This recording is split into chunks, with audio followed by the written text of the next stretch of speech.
Hello guys, so today I'm going to be recording a video describing the differences between building muscle for endurance and building muscle for power. If you guys have seen bodybuilders, you see how bodybuilders have these huge muscles, and then you look at powerlifters and you see that these powerlifters, I mean, they're ripped and they're big too, but they're ripped and big in a different way. The key differences between these two, there's a few key differences. The muscle types that they're building and how they're training to build each muscle type. So we're going to be going over this in this video, the different types of muscle types and the ways you train to get each type of muscle. And we're considering different types of muscles. There's two key different types of muscle tissue that is constructed when you're sleeping after protein muscle synthesis. If you guys see my other videos on different diet and how your body works with protein and what protein muscle synthesis is, highly recommend you go watch that to get a refresher. But I'll give you guys a quick summary right now. Protein muscle synthesis is when your body eats protein, when you consume any sort of protein, the amino acids go into your muscles, and the holes that are made through training, the little tears that are built in there. And when you sleep, these tears are healed. And when these tears are healed, they make new muscle fibers, new muscle tissues that are stronger and better than the ones before. There's this law of specificity. This is what people apply when they're doing bodybuilding and what people apply when they're doing powerlifting, and the same thing with cardio and cardio endurance. The more you specify into one thing, the better you'll be at it. The more effort you put into your one thing. I think about it this way. Imagine you have a pie. Your pie is your effort pie. How much effort can I put into each task? In this effort pie, it's huge. It's filled up all the way. You put 20% into arms, 20% into legs, 20% into abs. So you'll get 20% results. Your genetics, they determine a lot. But for the amount of effort you put in, the more effort you put in is another aspect, another variable you can use. You can increase. Because the more effort you put in, the better results you'll get. So what happens here in this case when we're training for, let's say in this scenario, muscle endurance or muscle size, we want to increase the rate of hypertrophy. Hypertrophy is generally caused by increasing, progressive overload, and the hypertrophic effects are generally higher, which means more muscle is built. But when you follow, this process, instead of following the different process, I'll explain soon. When you're following a 12 to 15 rep range, so you're doing a relatively large amount of reps compared to a 5 to 8 rep range. When you're training 12 to 15 rep range, you're going to be building more slow twitch muscle fibers. That means these muscle fibers have less explosive power, but more endurance compared to those if someone were to train 5 to 8 reps. And strength is measured in many different ways. Some people believe strength is how many times I could bench 225.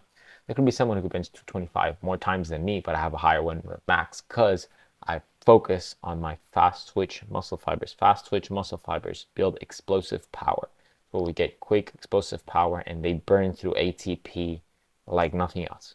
ATP, I don't want to get super sciencey with you guys, but the powerhouse of the cell, the mitochondria, makes our ATP, which is our short-term power. Whenever you're gonna punch something as hard as you can, or whenever you're gonna sprint, you're using ATP.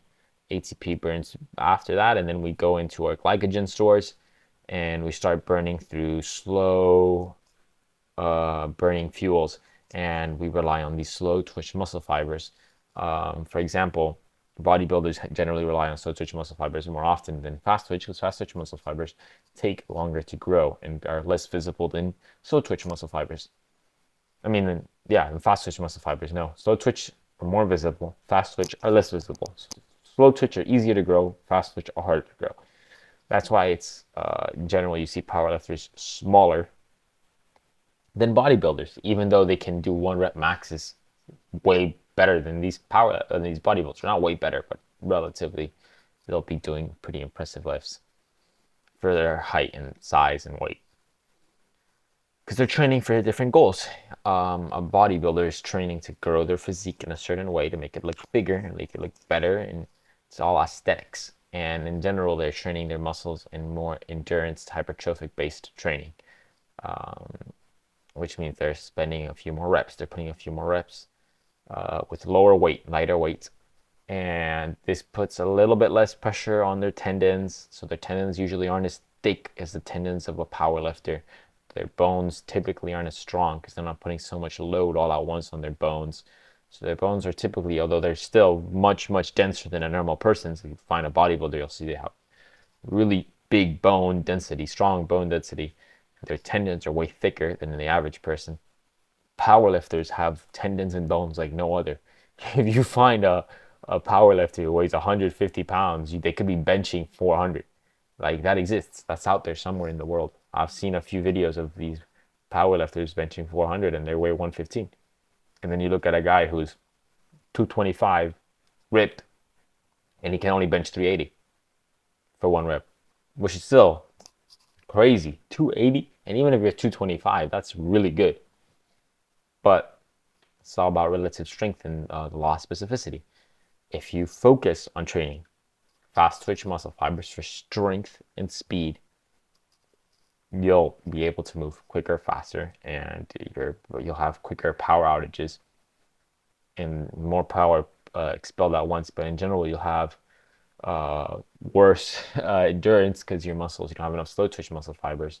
And in general, too, like I said in the other video, cardio, when you're training cardio, you want to split it out between your workouts, and a lot of people don't do this. So a lot of people who train cardio and train bodybuilding or powerlifting have worse of both worlds because they're training them right after the other. This is why you have to apply proper training practices, which I hope you guys are learning through my videos, because I'm really trying to be at least a little educational here, teaching you guys all these new different things that you guys might have not known before, that I've learned through my many hours of reading and many hours of listening videos. Guys, you can actually find on Harvard all these different things like kinesiology. They have kinesiology classes that from Harvard that you could go and you could watch, and that's what I've been doing to learn all of this stuff. But it's very important to stay informed, or you guys could just keep on watching my videos and keep on learning. But like I was saying before, you can also see these types of examples with world's strongest men. They're big, but they have generally a lot of fast twitch muscle fibers because they train for fast twitch. They're big because they're putting on as much size. Most of them are using steroids, so their growth is way higher than a regular person's growth and muscle growth. And a lot of people there's also this one guy. His name's Eddie Hall. I'm pretty sure there's this one chemical that our body produces, which I'm pretty sure is called myostatin. I'm pretty sure that's the name of it. I hope I'm not confusing it with something else. And that's what blocks our bodies from creating as much muscle as possible. The genetics are a big factor. Some people have produced less myostatin, which means they produce more muscle. So even if you train specifically for powerlifting, there could still be a guy who's training for bodybuilding and be stronger than you. Even if you train the same way, same time, you always have to realize the genetic factor. Some people produce less myostatin, for example. And like I was saying, this is one guy, I think I said it before, who was in not powerlifting, in what's it called, strongman, that I was reading, and his name is Eddie Hall. He used to be like the world's strongest man, and he has this thing called the Hercules gene, and it's a gene that blocks the production of myostatin, which means his muscles can grow way more because nothing's preventing them from growing than a regular person's. I did research into this. It's interesting because there's two different types of Hercules genes. If you have both, then you have double the myostatin blockers, and your body just grows muscle like you don't even have to train. And those are genetic anomalies. You always want to prioritize being better than yourself, focusing on your goals, making sure you complete the exercise that are related to your goals, and everybody has their different goals. Some people need slow twitch muscle fiber. That's their goal because they want to be able to lift weight for a long time, as many reps as possible during doing more endurance sports. Some people, like if they're doing like a wrestling sports or mixed martial arts or anything with speed or track, they want quick, fast twitch muscle fibers. And all of this, you guys need to also balance out with your diet. If you're, like I said before, there's certain things like carbs that increase your levels of glycogen. So if you're focused on training for slow twitch muscle fibers, a good diet that fits your goals will also be important in achieving your goals. But yeah, no, thank you guys so much for watching. Because I'm gonna end it here because I think I said pretty much all the stuff I want to say for today, and I gave you guys a pretty good rundown on what fast twitch muscle fibers are, which remember are power, speed, agility, burn through ATP quick, burn through power. Energy quick, tire you out. Those take longer to produce, and those are produced under lower rep ranges through 5 to 8 rep range, and you'll get those. And those, when you're building those, you have to be careful because you could hurt yourself. Train with good form, proper form, so you don't injure yourself when you're training for these big lifts, all 1 rep maxes and all this type of stuff. And rest often. You want to rest more when you're doing less reps, which sounds crazy because you're putting your body in a lot of pressure, and tendons and bones take longer to heal than muscles do. So I highly recommend that you do that. And the other version, which is what most people want to go to aesthetics and also gives you a decent amount of strength, slow twitch muscle fibers. Take your time training when you're training those, although you'll need less breaks and you could train more often. You train with higher rep ranges with lower weights. Typically aim for 12 to 15 to build the most amount of muscle. Thank you so much for watching. I hope I see you guys next time, and see you later. Bye bye, guys.